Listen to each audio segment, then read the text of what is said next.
ingen venner. Jeg vokste opp i grunn. Jeg søkte stadig fjellet, fikk trygghet i min sjel. Jeg følte stadig ansvar. Jeg ropte til min bror. Har du en farmer å låne meg? Jeg vatter en rød på torsdag kveld. Er du en på torsdag kveld?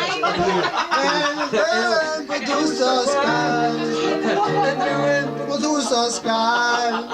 Jeg hadde ingen penger, men jeg hadde en venn som var nær. På torsdag kveld. Jeg tror kanskje at jeg driver opp med deg. Forleden sto jeg nedpå Jannikan hadde fri. Jeg sa du var det beste, så hent meg. Så hent meg. Jeg sa Jannicke, du er så jævlig god. Du står der og så trygg i grunn.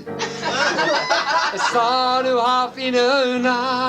Du ligner litt på Vibeken. Nei, det er inflasjon i brystet på din bror. Det er inflasjon i brystet på din bror.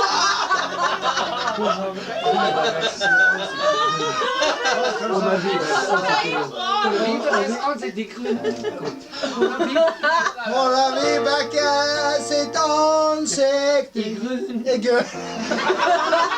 Vibekes ansikt i grunn. Nei,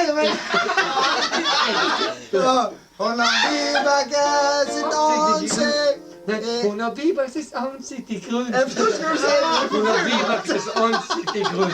1, 2, 3. Hun har Vibekes ansikt i grunn. 1, 2, 3. Hun har Vibekes. 1, 2, 3. Hun har Vibekes. 1, 2, 3.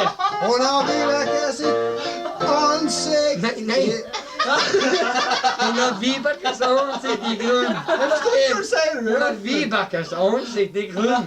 Hun har Vibeke sitt ansikt. Hun har Vibeke sitt ansikt i grunn. Nå, det er sånn. Nei, det er riktig. 1, 2, 3. Hun har ansikt i grunn.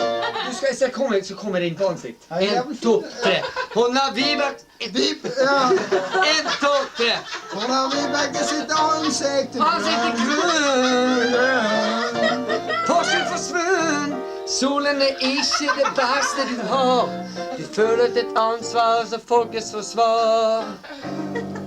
Jeg er vanlig menneske som deg og meg.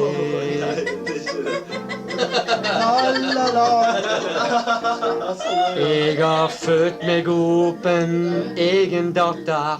Porsgrunn var den plassen jeg bodde. Jeg hadde fast jobb på fabrikk. Jeg trengte en å dele med. Regningen hopet seg opp. Jeg ropte, nå er det jaggen, nå er det blått ansiktet. nå er det jevnt stopp. Jeg ropte, hallo, er noe vei med deg? Hallo, er noe alvorlig i vei med deg? Jeg ropte, hallo, postmann, er du trygg i jobben din?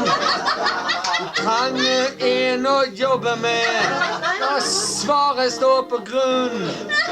Hallo, kjære postmann, går og slenger brev. Jeg tror du er svake som staven sa på sted.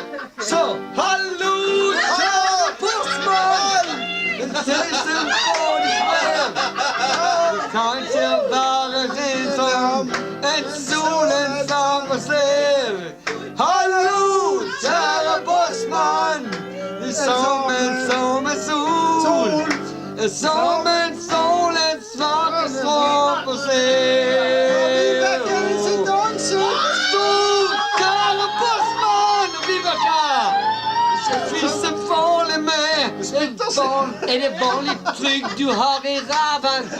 Er det vanlig trygg du har på serven? Hallo, kjære postmann! Givet ikke fra de hele trygder. Jeg får 1500 på fredag kveld.